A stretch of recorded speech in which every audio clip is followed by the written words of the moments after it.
And I think you ought to come down. And I said, I couldn't agree more.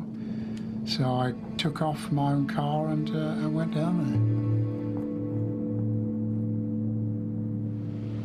The police had lost total control of the place. You'd have like 100 people, 150 people throwing bricks and bottles at the police while the looters were looting.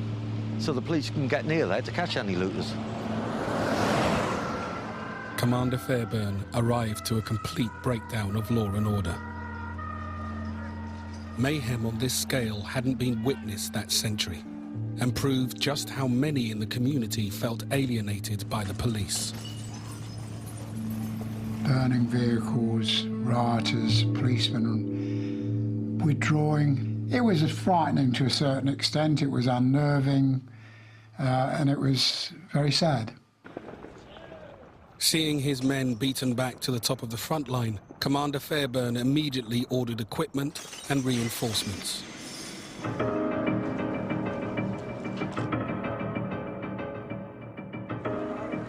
We finally got our shields and people were bringing them up to people in the front line. We came up the road, but nobody knew how to use them, and we were locked in one line. We became Aunt Sally's. We couldn't move, because the idea of a shield is to go forward, to push the crowd back. And I remember being locked up, and I remember seeing this bricks coming over, and there's nothing I could do. I couldn't bring my shield up to defend myself. I couldn't bring the shield down because it was just locked there. I had traffic officers to one side of me and admin staff that had never seen a shield, women police officers that were not trained in shields those days. So all they were doing were hiding behind their shields, which we really should have gone forward. Whilst the police were locked up behind their shields, the rioters were preparing to move the battle up a gear.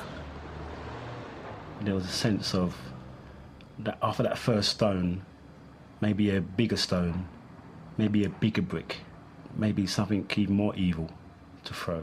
Later on in the evening, then the new element came in, which was never seen before, and there's just a difference, and it was a potent weapon as well. It was called a petrol bomb. They just suddenly appeared. I don't know who was arranging them or whatever, but they were there on a curb. I was scared, I have to admit, I was scared at that point.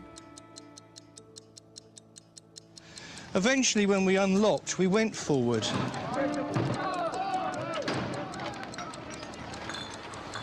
Then as we went forward as we should do, in groups of 3, but keeping in line.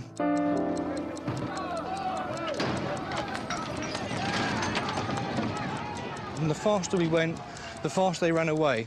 And in the end, we were winning. We were winning Railton Road.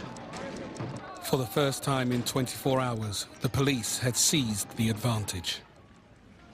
At that precise moment, the rioters unleashed their deadly weapon. A milk bottle smashed in front of me. So we were a bit worried because milk bottles can injure anyway, and so we sort of stepped back. But then when the next one came on and it hit,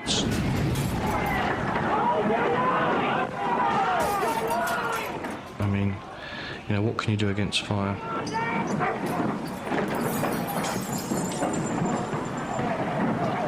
The petrol bomb was hitting you flat on, and the petrol was going underneath the shields and then coming up and burning the foam underneath. To see those polices putting their tail between their legs and hightailing it down the road was a sight to behold. It was just a wonderful sight. They were just all over the place, as I remember it. They were scared. It was the first time petrol bombs had ever been thrown on the British mainland. Decades of antagonism fueled the rioters' fury. That was the mood of everybody. Kill or be killed. People were screaming and shouting, and people were setting alight, and it was quite horrendous. It was quite horrendous. I remember the flashback to that police van moment with a boot on my neck and how I felt. Why should I stop mid-throw and say to myself, this is wrong, what you're doing is wrong? They were the enemy, simple as that. Not a nice experience. And you could see the ruddy things coming at you as well, that's the thing. Crouched behind their riot shields, the police withstood Most were many... hit by either stones, bottles or Molotov cocktails. Brixton, a South London area of high unemployment, was under siege. Quite unlike anything London has seen. My abiding memory of Brixton was Brixton on fire. I'd never ever seen anything like this. Journalists and news crews were arriving in Brixton in force, expecting to find a race riot between black and white. Instead, they met all-out war between the police and the local community. The hostility between the black young people in particular and the Metropolitan Police was something I hadn't encountered before, and I wasn't fully aware of, I must confess, until that night. By now, the rioters were holding the whole of Railton Road, and they were determined to stop anyone in a uniform, not just the police, from entering their territory. I'd only been driving for 2 weeks, just qualified for 2 weeks, so I was really excited being a driver.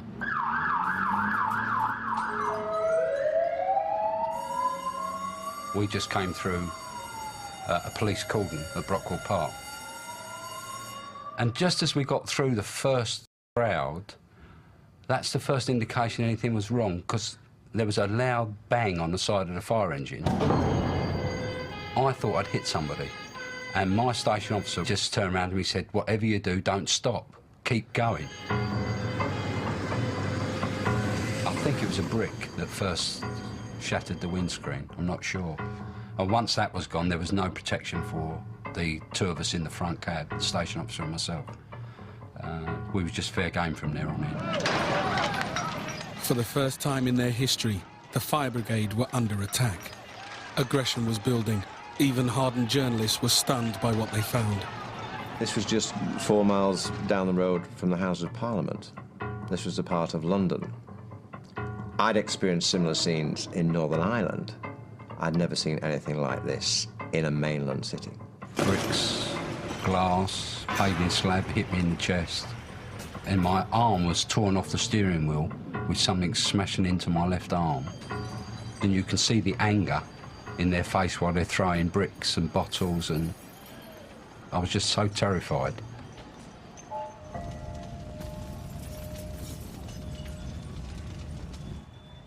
By 7 in the evening, 50 police officers were reported seriously hurt. Casualties were mounting on both sides. The situation could soon prove fatal. The police were trying to take over their home, their territory, and that was the last thing they were going to let them do. Now, Reverend Bob Nind and 3 other community leaders tried to open talks between the two factions.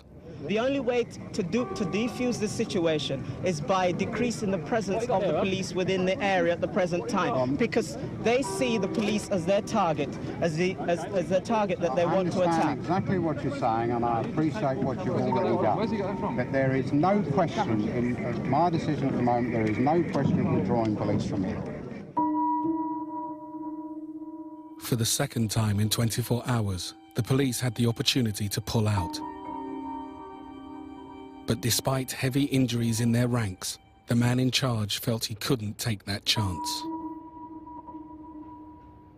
I knew, from what I've been told, from the observations I've made myself, that they would have seen this as a victory over the police, and they would have never withdrawn. Never. I just felt that he was wrong. I hoped that he would reflect upon it.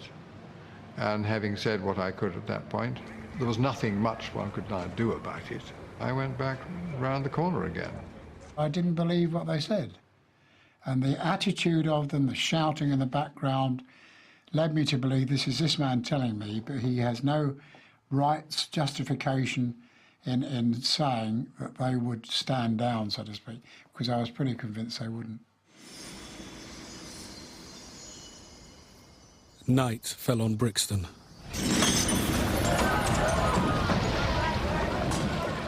The possibility of peace had been lost, and familiar streets became terrifying.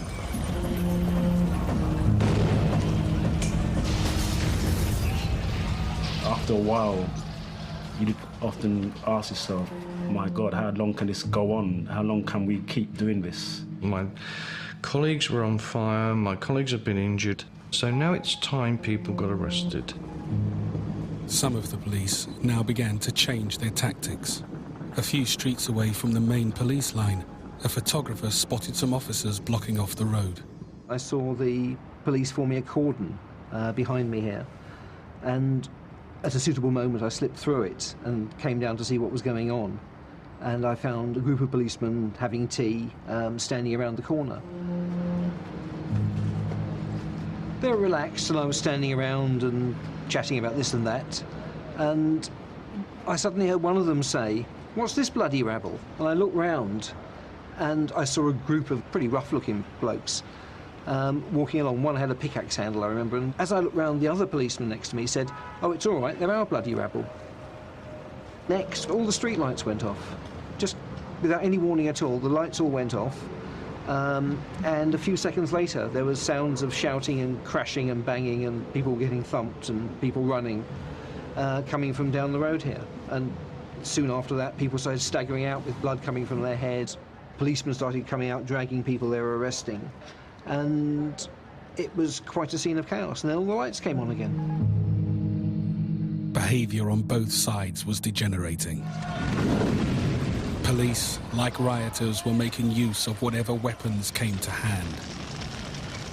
Now, under cover of darkness, the crowd was moving south, ransacking everything in their path. I was asked to go to Effra Parade. But you don't really know what you're facing. You don't know what's going to be there when you get there. You know you're going to be tested. By 8 o'clock, when fresh reinforcements arrived, fires were raging, and firemen were threatening to withdraw. The crowd were really extremely violent. They couldn't care what injuries they caused, or even if they killed people. That was quite obvious. We didn't want them marching up that road. We didn't want them marching up the front line. I spent a lot of time on the radio just telling the control, if you don't get reinforcements here soon, we'll have the biggest forced funeral we've ever had. The police had already lost control. Now they were in danger of losing their lives. As rioters pushed forward, the police line was about to be overwhelmed. The fire brigade said they were going to have to go, it was too bad, and they were sort of pulling the hoses together to go. And I said to the chap, how do you turn the hose on? And he said, you mustn't use our hoses because we will be seen as an ally of the police and will be targeted in the future. And I said, well, we've got to use them. We've no choice. The police had all but lost the battle. But as the chief superintendent turned on the fire hose, everything turned to his advantage. It was like an iron bar coming out of it. It was a great jet of water, obviously, that you can imagine. And it was horizontal, and we just swept the crowd with it, and it was knocking people over. It was a wonderful feeling. And you know, once you start to get wet and stuff, you don't really want to hang about in wet clothes. So that was a factor. That was a factor. All that night, the rioters had ruled Brixton. Now, the police were about to reclaim the streets. I turned round and there was the most marvellous sight in the world. There were about, I should think about 50 or 60 officers, all bandbox smart with shields and this sort of stuff. All the time, more reinforcements, more reinforcements. We just heard sirens, sirens, sirens all the time. I'm tired of this now. I'm fed up now.